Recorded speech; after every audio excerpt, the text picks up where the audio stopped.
بسم اللہ الرحمن الرحیم الحمد للہ رب العالمین وصلی اللہ علی محمد وآلہ الطاہرین ولعنۃ اللہ علی اعدائهم اجمعین الی قیام یوم الدین وقال اللہ تعالی وهو اصدق القائلین انا نحن نزلنا الذکر وانا له لحافظون۔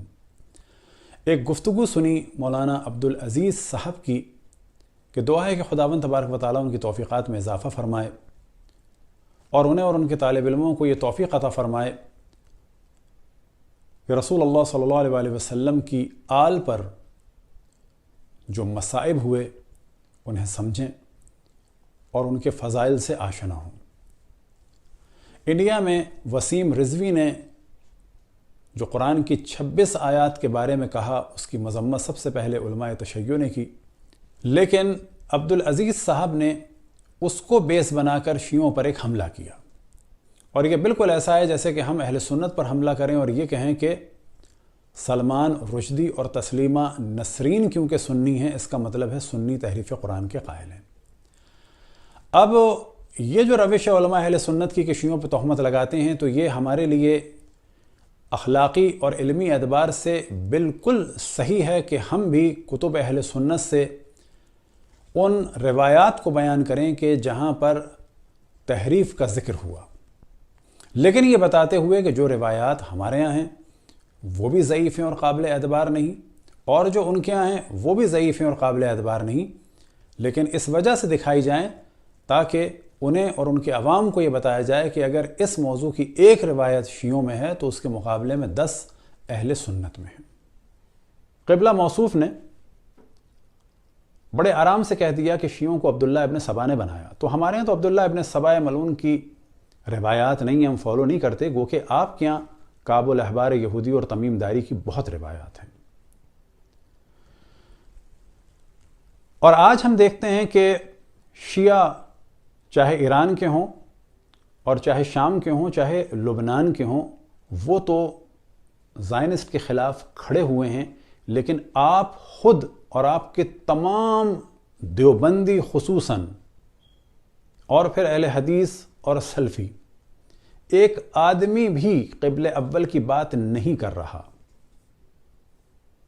اگر واقعاً آپ جہاد کے قائل ہیں تو کم سے کم قبل اول کے لیے بات کریں اور نصیحت کریں عرب حکمرانوں کو کہ وہ مسلمانوں کے خلاف سازش نہ کریں، اور ہمیں معلوم ہے کہ آپ لوگ ایسا نہیں کر سکتے کیونکہ آپ لوگوں کا تمام دار و مدار فنڈز کا ان عرب غدار بادشاہوں پر ڈیپینڈ کرتا ہے۔ آپ نے اپنی گفتگو میں کہا کہ شیعوں کی کتابیں نہیں ملتی، چھپاتے ہیں، تو بتاتے چلیں کہ ایک ایپ ہے، اس کا نام ہے آئی شیعہ بک، اس میں ہزاروں کتابیں ہیں، اور اگر ویب سائٹ پہ جائیں تو بہت ساری ویب سائٹ ہیں کہ جہاں پر کتابیں موجود ہیں، پتہ نہیں کہ آپ کہاں ڈھونڈتے ہیں اور آپ کو نہیں ملتی۔ تحریف کے حوالے سے ہم بتاتے چلیں کہ شیعوں میں اگر تحریف سے ریلیٹڈ ایک روایت ہے تو اس کے مقابلے میں اہل سنت کے یہاں 10 ملیں گی آپ کو۔ ہمارے علماء عام طور پہ خاموش رہتے تھے کہیں ایسا نہ ہو کہ اس موضوع کو ڈسکس کریں اور یہ موضوع غیر مسلموں کے ہاتھ میں جائے، لیکن اب زمانہ بدل چکا ہے۔ کتب اہل سنت انٹرنیٹ پہ رسول اور تعلیمات اسلام کا مذاق بنانے کے لیے کافی ہیں، لہٰذا سب سے پہلے ہم توجہ دلائیں کہ پروپیگنڈا کے جو علماء اہل سنت ہمیشہ سے کرتے چلے آئے کہ شیعوں کا قرآن بکری کھا گئی، تو ہم بتاتے چلیں کہ ایسی ہمارے یہاں کوئی روایت نہیں ہے، اور اگر ہے تو لا کے دکھائیں، لیکن ہم آپ کو بتاتے ہیں کہ یہ روایت حضرت عائشہ کی ہے اس وقت کہ جب انہوں نے ایک ایسا فتویٰ دیا کہ جس سے عالم اسلام میں ایک زلزلہ آ گیا کہ بڑی عمر کے افراد کو دودھ پلا کر محرم بنایا جا سکتا ہے، اور جب ان سے سوال کیا گیا کہ یہ کہاں ہے تو آپ نے فرمایا، یعنی جناب عائشہ نے کہا کہ یہ میرے قرآن میں تھا اور قرآن میرے بستر کے نیچے تھا، اور جب رسول اللہ صلی اللہ علیہ وسلم کی وفات ہوئی تو ایک بکری آئی اور وہ قرآن کا کچھ حصہ کھا گئی۔ تو سب سے پہلے آپ کے سامنے ہے سنن ابن ماجہ جلد نمبر 2، ترجمہ ہے مولانا محمد قاسم امین صاحب کا، اور صفحہ نمبر ہے 51 اور روایت نمبر ہے 1944۔ اردو کا ترجمہ آپ کے سامنے ہم بیان کر دیتے ہیں۔ حضرت عائشہ رضی اللہ عنہا فرماتی ہیں کہ رجم کی آیت اور بڑی عمر کے آدمی کو 10 بار دودھ پلانے کی آیت نازل ہوئی اور میرے تخت تلے تھی۔ جب اللہ کے رسول صلی اللہ علیہ وسلم کا وصال ہوا اور ہم آپ کی وفات کی وجہ سے مشغول ہوئے تو ایک بکری اندر آئی اور وہ کاغذ کھا گئی۔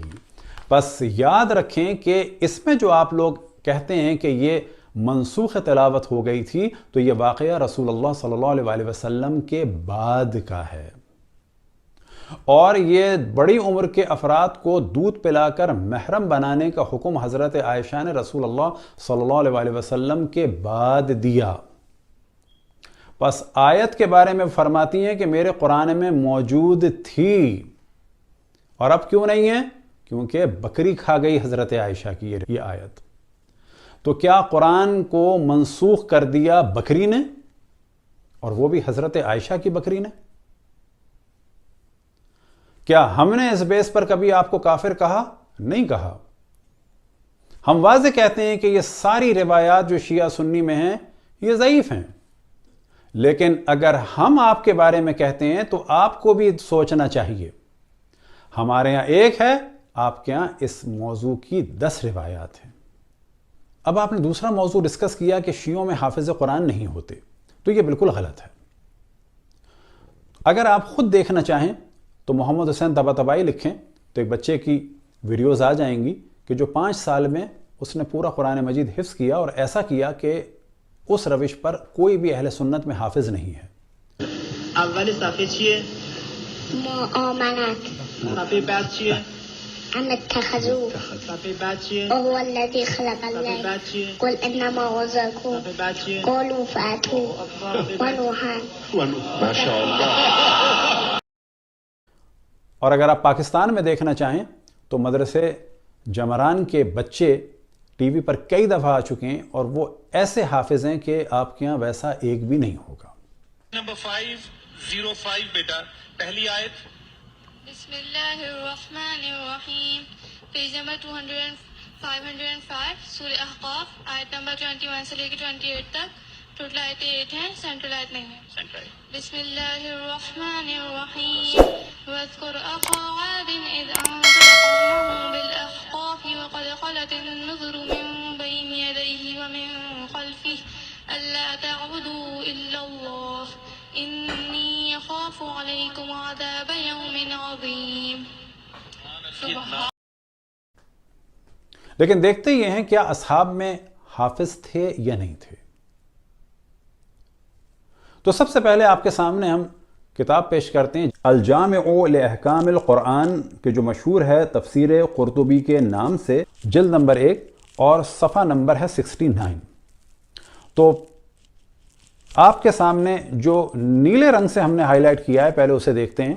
قال عبداللہ ابن مسعود ان صعب علینا حفظ القرآن وسهل علینا العمل به وَإِنَّ مَن بَعْدَنَا يَسْهَلُ عَلَيْهِمْ حِفْظُ الْقُرْآنِ وَيَسْعَبُ عَلَيْهِمُ الْأَمَلُ بِهِ۔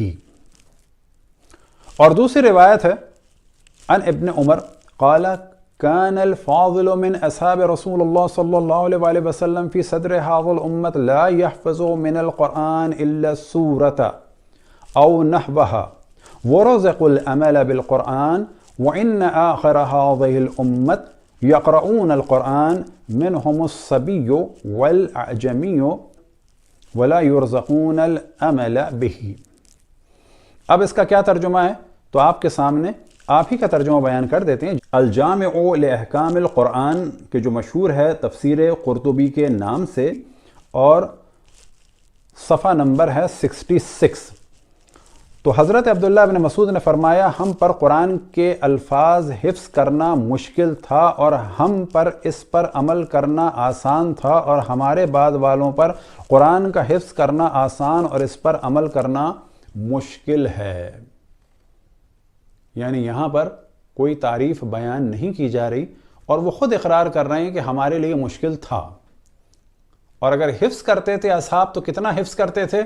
اگلی ہی لائن میں حضرت ابن عمر سے روایت کیا، فرمایا اس امت کی ابتدا میں اصحاب محمد صلی اللہ علیہ وآلہ وسلم میں سے کوئی فاضل قرآن سے ایک سورت وغیرہ یاد کرتا تھا اور انہیں قرآن پر عمل بخشا گیا تھا، اور اس امت کے آخر ان میں بچے، بوڑھے اور اندھے قرآن پڑھیں گے اور انہیں عمل کی توفیق نہ ہوگی۔ تو آپ جو آخر امت ہیں، آپ کے بارے میں کہا جا رہا ہے کہ آپ قرآن پڑھیں گے، عمل کی توفیق نہیں ہوگی۔ ان اصحاب میں سے جو فاضل تھے وہ ایک سورہ یا اس کے آس پاس کچھ یاد کر لیتے تھے۔ یہاں پر انہوں نے اندھا کہا ہے، لیکن عربی میں اعجمی ہے، لہٰذا دو نسخے ہیں، بعض جگہ اعمى ہے اور بعض جگہ اعجمی ہے، تو یہ نسخوں کا مسئلہ ہے۔ تو وہاں پر یہ ہے کہ بچے بھی پڑھیں گے اور اعجمی بھی پڑھیں گے، لیکن عمل کی توفیق نہیں ہوگی۔ یہاں پر کیا ہے کہ بچے پڑھیں گے، بوڑھے پڑھیں گے اور اندھے پڑھیں گے۔ اب دیکھتے ہیں کہ خود حضرت عمر نے کتنے دن میں سورہ بقرہ کو یاد کیا۔ تو اب آپ کے سامنے ہے ایک روایت کہ جو ابن عمر سے نقل ہوئی، تعلم عمر البقرة في 12 سنة فلما ختمها نحر جزورا، اور دوسری روایت ہے ان عمر بن خطاب حفظ البقرة في 12 سنة فلما حفظها نحر جزورا شکرا للہ۔ اب اس کا ترجمہ آپ کے سامنے خود آپ ہی کتاب سے بیان کر دیتے ہیں۔ حضرت عمر نے 12 سال میں سورہ بقرہ سیکھی، جب اسے ختم کیا تو ایک اونٹ، یہاں ذبح لکھا ہے، ایک اونٹ نہر کیا۔ حضرت عمر ابن خطاب نے سورہ بقرہ 10 سے زائد سالوں میں یاد کی، پھر جب حفظ کر لی تو اللہ تعالیٰ کا شکر ادا کرتے ہوئے ایک اونٹ ذبح کیا۔ تو یہاں پہ سوال پیدا ہوتا ہے کہ اگر کوئی شیعہ عالم حفظ نہ کر سکے تو کوئی اس میں عیب نہیں ہے۔ اس زمانے میں اصحاب ایک سورہ یا اس کے آس پاس یاد کرتے تھے، اور حضرت عمر نے بھی 12 سال سورہ بقرہ کو سیکھنے میں اور 10 سال سے زیادہ سورہ بقرہ کو یاد کرنے میں لگا دیے۔ بالآخر وہ انسان تھے، ہر آدمی کا حافظہ الگ ہوتا ہے۔ تو اصحاب کے درمیان 1,24,000 میں سے بعض علماء اہل سنت کے بقول 110 کے قریب کل قرآن کے حافظ تھے۔ یہ جو کہا جاتا ہے کہ اصحاب حافظ تھے، تو ابن عمر نے واضح کر دیا ایک سورہ یا اس سے کچھ زیادہ کے حافظ ہوتے تھے۔ اب آپ نے ذکر کیا ہے قرآن میں 6,666 آیتیں ہیں، تو ایسا نہیں ہے۔ اس قرآن میں 6,236 آیتیں ہیں۔ یہی جملہ اگر ہم کہہ دیتے تو آپ قیامت ڈھا دیتے۔ سوال یہ پیدا ہوتا ہے کہ آپ بھی اتنے ہی بہترین قاری ہیں؟ کیا آپ بھی اتنے ہی بہترین حافظ ہیں کہ جو آپ نے ذکر کیا کہ مکے میں ہمارے یہاں ایسے ہوتے ہیں؟ تو ان کا تو کام قرات ہے۔ کیا مفتی تقی عثمانی صاحب، رفیع عثمانی صاحب یا مثال کے طور پر زاہد الراشدی صاحب بھی ایسے ہی حافظ ہیں، ایسے ہی قاری ہیں؟ نہیں، ہر آدمی کی فیلڈ الگ ہوتی ہے۔ تو یہ جو مغالطے ہیں یہ علم دنیا میں نہیں چلتے۔ اب یہ جو آپ نے کہا کہ شیعہ جہاد سے بھاگتے ہیں اور کبھی جہاد نہیں کرتے، تو یہ آپ کی بڑی غلط فہمی ہے۔ ہم تو اس امام کو مانتے ہیں کہ جو کرار غیر فرار تھے، ہم فراریوں کے ماننے والے نہیں ہیں۔ اب یہاں پر یہ بات واضح کرتے چلیں کہ کوئی بھی شیعہ بچوں کا قاعدہ آپ اٹھا لیں تو وہاں پر نماز، روزہ، حج، زکوٰۃ، خمس کے بعد جو چھٹی چیز بیان ہوتی ہے وہ جہاد ہے۔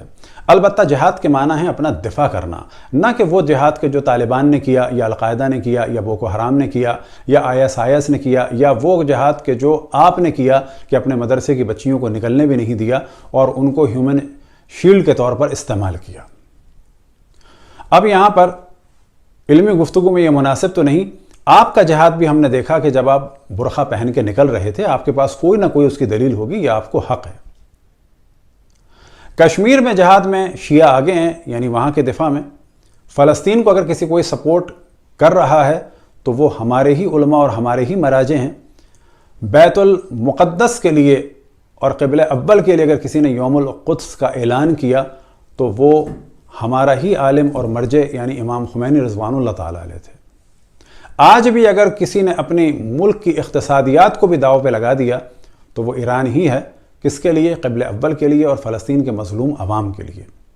اور آج بھی اگر انہیں کوئی سپورٹ کرتا ہے تو وہ شیعہ ہی ہیں چاہے وہ لبنان کے ہوں، چاہے وہ ایران کے ہوں، چاہے وہ شام کے ہوں۔ کل جب یاسر عرفات کے لیے مشکلات تھیں تو آیت اللہ موسیٰ صدر اور ان کی عمل ملیشیا نے سپورٹ کیا تھا۔ کل جب اردن میں ضیاء الحق نے جا کے فلسطین کے اہل سنت کو مارا تھا تو انہی فلسطینی اہل سنت کے لیے اگر لبنان کی سرحدیں کسی نے کھلوائی تھیں تو وہ آیت اللہ موسیٰ صدر تھے۔ ان اہل سنت فلسطین کے لیے جب وہاں کے عیسائیوں نے مخالفت کی اور فلسطینی اہل سنت پہ حملہ کرتے تھے فلائنگسٹ، تو ان اہل سنت فلسطینیوں کے لیے اگر کوئی دفاع کے لیے کھڑا ہوتا تھا تو وہ آیت اللہ موسیٰ صدر اور ان کی عمل ملیشیا تھی کہ جو فلائنگسٹ سے مقابلہ کرتی تھی فلسطینی اہل سنت کو بچانے کے لیے۔ انہی فلسطینی اہل سنت کو بچانے کے لیے حافظ الاسد آگے بڑھا۔ ہم دیکھتے ہیں کہ اس وقت بھی آپ لوگوں نے کچھ نہیں کیا، آج بھی قبلہ اول کے لیے آپ سب خاموش ہیں۔ ہم آپ سے مخصوصاً پوچھتے ہیں اور مفتی تقی عثمانی اور رفیع عثمانی صاحب اور زاہد الراشدی صاحب اور دیگر افراد سے کہ آپ کھل کے قبلہ اول کے لیے کچھ کہہ سکتے ہیں؟ اگر نہیں کہہ سکتے تو اسلامی ممالک میں جہاد کے نام پر دہشت گردی نہ کریں، لوگوں کے قتل عام کے بازار کو گرم نہ کریں۔ پرچم اسلام جہاد کے ذریعے سے یعنی عزت اور وقار کے ذریعے سے بلند ہوتا ہے، قتل عام کے ذریعے، دہشت گردیوں کے ذریعے سے نہیں ہوتا۔ وہ جہاد کہ جو طالبان نے یا القاعدہ نے یا سبات میں آپ لوگوں نے کیا پاکستان کے فوجیوں کے سروں سے فٹ بال کھیل کے، ہاں وہ جہاد ہمارے یہاں نہیں ہے۔ وہ جہاد کہ جو آپ نے مدرسے سے فائرنگ کر کے فوجیوں کے خلاف کیا، وہ جہاد بھی ہمارے یہاں نہیں ہے۔ دعا ہے کہ خداوند تبارک و تعالیٰ آپ کو اور آپ کے مدرسے کے طالب علموں کو اور طالبات کو توفیق عطا فرمائے صرف یہ سمجھنے کی کہ کیا ہوا رسول اللہ صلی اللہ علیہ وسلم کے ساتھ اور ان کی شہادت کے بعد ان کی آل کے ساتھ۔ وصلی اللہ علی محمد و آلہ الطاہرین۔